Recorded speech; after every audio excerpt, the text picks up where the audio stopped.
What is happening right now in Cleveland is absolutely mind-blowing, and if you're not paying attention, you need to stop everything you're doing and listen up, because this story is about to change everything you thought you knew about the NFL draft process, organizational integrity, and how one of the league's most dysfunctional franchises tried to sabotage one of the most talented quarterbacks to enter the league in years.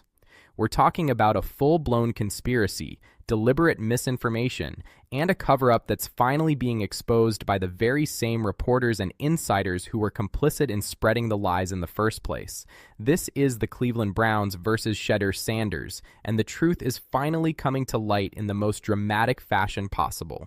Let me set the stage for you, because this isn't just some run-of-the-mill draft controversy or typical preseason hype machine gone wrong. This is something far more sinister, far more calculated, and far more revealing about how certain NFL organizations operate when they have an agenda that doesn't align with winning football games or developing young talent. We're talking about the Cleveland Browns, an organization that has been the poster child for dysfunction and failure for the better part of 2 decades, and their handling of quarterback prospect Shedeur Sanders throughout the entire 2025 season and leading up to the draft process. Now, before we dive deep into the receipts, the evidence and the smoking guns that prove beyond a shadow of a doubt that there was a coordinated effort to diminish, discredit, and derail Shedeur Sanders' reputation, let's talk about who we're dealing with here. Shedeur Sanders isn't just any quarterback prospect. This is the son of NFL Hall of Famer and college football coaching phenomenon Deion Sanders, better known as Coach Prime. This is a young man who has been groomed, trained, and developed by one of the greatest athletes and football minds of our generation.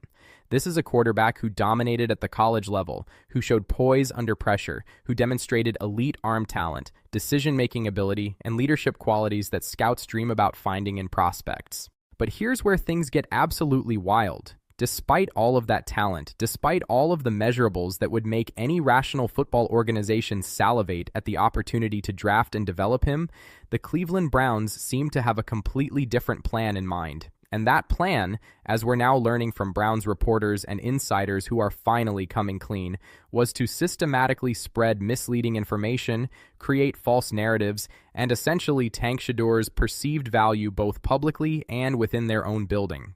Let's go back to where this whole saga really began, back in June and July when training camps were getting underway and quarterback evaluations were happening across the league. ESPN Cleveland and various Browns beat reporters were putting out what they called quarterback tracker reports, detailed breakdowns of how the quarterbacks on the roster were performing during practices, training sessions, and preseason preparations. And here's the absolutely insane part that you cannot ignore. The data from those early quarterback trackers clearly, definitively, and without any room for interpretation showed that Shedeur Sanders was the best quarterback in the entire Browns facility during training camp. We're not talking about subjective opinions here. We're not talking about some random guy on Twitter with a hot take. We're talking about official reports from credible sources within the organization that documented quarterback performance metrics, completion percentages, decision-making, arm strength, accuracy, all of the measurables that matter when evaluating quarterback talent. And across the board, Shedeur Sanders was outperforming everyone else in that building. He was better than Joe Flacco, who was brought in as a veteran presence. He was better than Kenny Pickett, who they acquired in a trade, hoping he could revive his career after his disappointing stint with the Steelers. He was better than Dorian Thompson-Robinson, their previous draft pick, who they had invested resources in developing. The quarterback tracker data doesn't lie. It showed Shedeur with higher quarterback ratings, better completion percentages, more consistent accuracy, and superior decision-making compared to every other signal caller on that roster. Good work week so Joe far. Flacco, Guys are the focused, aging veteran really who had that pleased brief with the moment work. of relevance when he filled in for an injured starter the touches, previous season, was completing passes at a mediocre 58% clip. Meanwhile, Shedeur was showing the kind of efficiency and production that you want to see from a franchise quarterback prospect. The numbers were right there in black and white for anyone who cared to actually look at them objectively. But here's where the conspiracy really takes shape. Despite having access to this same data, despite seeing with their own eyes during every single practice and training session that Shedeur was clearly the most talented quarterback in their building, The Browns coaching staff and front office made a series of decisions that can only be explained by either complete incompetence or deliberate sabotage. They designated Shedeur as their fourth-string quarterback. Let that sink in for a moment. The best quarterback in your facility, the guy who is outperforming everyone else by measurable metrics, gets slotted as the fourth-string option behind three quarterbacks who couldn't hold his jockstrap in terms of pure talent and performance. And it gets even worse. The organization then announced that they were planning to redshirt Shedeur for the entire season, meaning he wouldn't see any meaningful game action whatsoever. They basically told this young man, who had done everything right, who had shown up and outworked and outperformed everyone else, that he wasn't going to get an opportunity to prove himself in real game situations. Can you imagine being in Shedeur's position? You come into an organization with all the confidence in the world, you dominate in practice and training camp. The data proves you're the best option available, and yet you get buried on the depth chart with no clear path to seeing the field. Now let's talk about head coach Kevin Stefanski, because his role in all of this is absolutely crucial to understanding what was really happening behind the scenes. Multiple reports and insider accounts have suggested that Stefanski simply did not like Shedeur Sanders on a personal level. This wasn't about football evaluation or objective talent assessment. This appeared to be personal bias influencing organizational decision-making at the highest level. And the evidence for this is actually pretty damning when you start looking at the timeline of events. It took Kevin Stefanski approximately 2 months to even say Shedeur's name publicly. 2 months. This is your fourth-string quarterback, someone on your roster, someone you're supposedly developing as part of your organization, and the head coach couldn't even be bothered to acknowledge his existence by name for 2 solid months. That's not normal. That's not how professional organizations operate when they're genuinely invested in developing all of their players. That's the behavior of someone who has already made up their mind that this player has no future with the team and isn't even worth the basic courtesy of public recognition. The question that keeps coming back is why? Why would an NFL organization that has been desperately searching for franchise quarterback stability for literally decades deliberately sabotage and mishandle a talented prospect? And the answers that are emerging from Browns insiders paint an absolutely damning picture of organizational dysfunction, personal agendas overriding football decisions, and a front office that may have been more interested in tanking the season for draft positioning than actually trying to win football games and develop young talent. Some reports suggest that there were powerful voices within the Browns organization who had already decided they wanted to draft Dillon Gabriel in the following year's draft class, and that Shedeur represented a threat to that predetermined plan. If Shedeur actually got on the field and performed well, it would make it much harder to justify using valuable draft capital on another quarterback prospect. So the solution, according to this theory, was to keep Shedeur buried on the depth chart, prevent him from getting any real opportunities to showcase his abilities, and allow the negative narratives about his work ethic and attitude to fester and spread. Speaking of those negative narratives, this is where things get really ugly. Tony Grossi, a longtime Cleveland sports media personality, recently published commentary suggesting that Shedeur wasn't putting in the work early on, and that this lack of effort turned people off within the building. But here's the problem with that narrative. It completely contradicts the objective performance data from those early quarterback tracker reports. If Shedeur wasn't putting in the work, how exactly was he outperforming everyone else in measurable quarterback metrics? How was he showing better completion percentages, higher quarterback ratings, and more consistent accuracy if he was supposedly dogging it during practices? The obvious answer is that the narrative about his work ethic was manufactured, likely by people within the organization who needed to justify the inexplicable decision to bury him on the depth chart. It's a classic smear campaign tactic. When you can't justify your decisions based on performance or merit, you attack the person's character and work ethic. You plant seeds of doubt about their commitment, their attitude, their coachability, and those whispers spread through media channels, getting amplified by reporters who don't do their due diligence to verify whether these character assassinations have any basis in reality. Cleveland sports radio host Rizzo recently went on air and said something that should send shockwaves through the entire Browns organization. He stated plainly that he doesn't think Stefanski wanted any part of Shedeur Sanders. This wasn't speculation or reading between the lines. This was a credible media member with deep connections to the organization, essentially confirming that there was personal animus driving organizational decision-making. Rizzo also pointed out something incredibly important about the psychological toll this must have taken on Shedeur as a young player. When you're told you're being redshirted and designated as fourth string despite outperforming everyone else, how are you supposed to stay engaged and motivated? How do you maintain your work ethic and competitive fire when the organization has made it crystal clear that they don't believe in you and have no intention of giving you opportunities? Now let's talk about Browns owner Jimmy Haslam, because his recent comments have added even more fuel to this already raging fire. Haslam recently went on record stating that it's absolutely critical for the organization to see their rookie quarterbacks in real game situations before making decisions about future draft picks. He emphasized that quarterback is such an important position that they need to evaluate their young prospects under actual game conditions to truly understand what they have. But here's the glaring contradiction that exposes the entire charade. If seeing rookies in game situations is so critically important, why did Dillon Gabriel, who they drafted after Shedeur, get opportunities before Shedeur did? Why did they prioritize getting Gabriel snaps while keeping their more talented prospect glued to the bench? The only logical explanation is that there were predetermined agendas at play that had nothing to do with objective talent evaluation or sound football decision-making. There's footage of Jimmy Haslam at the draft embracing Deion Sanders, all smiles and handshakes, telling Coach Prime that they're going to take care of his son, asking if there's anything they need. It was all performative nonsense, a show put on for the cameras while behind closed doors they were already planning to marginalize and mishandle Shedeur. What makes this entire situation even more frustrating is that it's part of a larger pattern of dysfunction within the Cleveland Browns organization.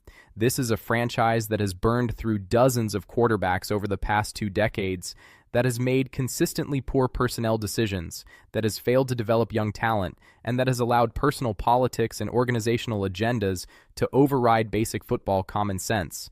And now we're seeing it play out in real time with Shedeur Sanders, except this time there's a paper trail, there are receipts, and the media members who were complicit in spreading the misinformation are finally starting to come clean and admit what was really going on. The broader implications of this story extend far beyond just one player or one dysfunctional organization. This raises serious questions about the integrity of the pre-draft evaluation process, about how media narratives can be manufactured and manipulated to serve organizational agendas, and about the lack of accountability when teams deliberately mishandle talented prospects.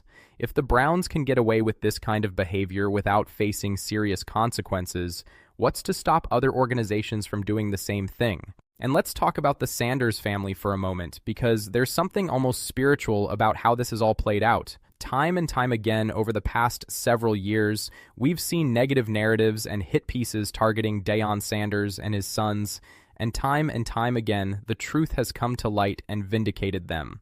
Whether it was the doubters who said Coach Prime couldn't succeed at Jackson State, or the critics who claimed he'd fail at Colorado, or the endless stream of takes suggesting that his sons weren't legitimate prospects, the Sanders family has consistently proven their detractors wrong. There's something to be said about remaining authentic and confident in your abilities even when powerful forces are working against you. Shedeur could have complained publicly, could have demanded a trade, could have become a locker room problem. Instead, he handled an incredibly difficult situation with grace and professionalism, even as the organization was actively undermining him. That kind of character and mental toughness is exactly what you want in a franchise quarterback, and the Browns were too blind or too committed to their agenda to recognize what they had. The quarterback tracker data from July should have been the beginning of an exciting development story about a talented young prospect earning his way up the depth chart through superior performance. Instead, it became evidence in a case study of organizational dysfunction and deliberate mismanagement. When your own internal metrics show that a player is outperforming everyone else in the building, and your response is to bury him on the depth chart and spread negative narratives about his work ethic, you're not making football decisions. You're pursuing a personal agenda. What's particularly galling about this entire situation is the lack of accountability from the Browns organization. As the truth comes to light and insiders start admitting that there were agendas at play, where are the consequences? Where is the organizational soul-searching about how they mishandled a talented prospect? Where is the acknowledgement that personal biases and predetermined plans superseded objective talent evaluation? The silence is deafening, and it speaks volumes about a franchise that seems incapable of learning from its endless string of failures.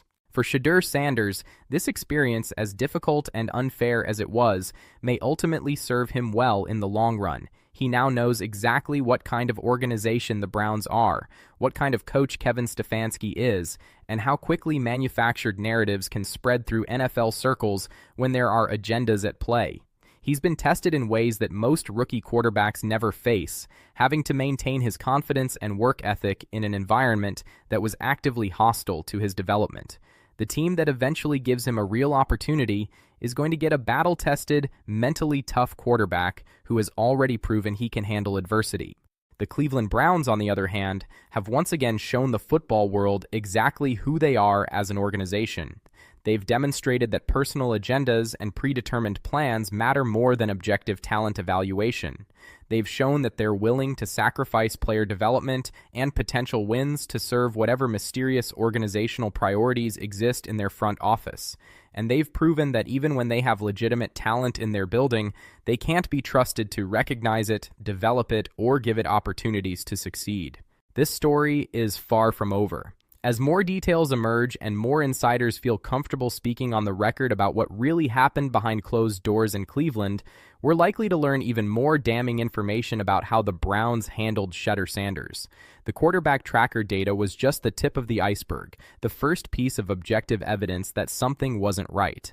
Now that the floodgates are opening and people are starting to talk, we may discover that the dysfunction and deliberate mismanagement went even deeper than anyone initially suspected. What this situation demands from all of us as fans and observers of the sport is a commitment to accountability and truth. We can't let organizations get away with this kind of behavior without calling it out loudly and consistently. We can't allow manufactured narratives and character assassination to go unchallenged when there's objective data that proves otherwise. And we absolutely cannot stand by silently when talented young players have their careers potentially derailed by organizational agendas that have nothing to do with football merit. The data doesn't lie. The quarterback trackers from July showed definitively that Shedeur Sanders was the best quarterback in the Cleveland Browns facility. Everything that happened after that, the fourth string designation, the red shirt decision, the negative narratives about his work ethic, all of it reeks of an organization pursuing an agenda rather than making sound football decisions. And now that Browns insiders and reporters are finally admitting that agendas were at play, there's no more room for debate or benefit of the doubt. The Cleveland Browns deliberately mishandled Shedeur Sanders, and they need to be held accountable for it. So here's what I need from you right now. If this story fired you up, if you're as angry about organizational dysfunction and the deliberate mishandling of talented prospects as I am, I need you to smash that like button right now. We need to amplify this story. We need to keep the pressure on the Cleveland Browns, and we need to make sure that accountability doesn't just disappear into the ether once the news cycle moves on to the next controversy. Drop a comment below and let me know what you think about this entire situation. Do you believe there was a coordinated agenda to sabotage Shedeur? What consequences should the Browns face for this mismanagement? And where do you think Shedeur ends up landing when he finally gets a real opportunity with an organization that actually wants to develop him? And if you're not already subscribed to this channel, what are you waiting for? Hit that subscribe button and turn on notifications because we're going to continue following this story as more information comes to light. We're going to hold organizations accountable when they pull stunts like this, and we're going to celebrate when talented players like Shedeur Sanders finally get the opportunities they deserve. This is exactly the kind of content you're going to get from this channel, no-nonsense analysis backed by receipts and data, calling out dysfunction wherever we see it, and always standing up for players who get a raw deal from organizations more interested in politics than winning football games. Let's keep this conversation going, let's demand better from NFL organizations, and let's make sure the truth always comes to light, no matter how hard some people try to bury it.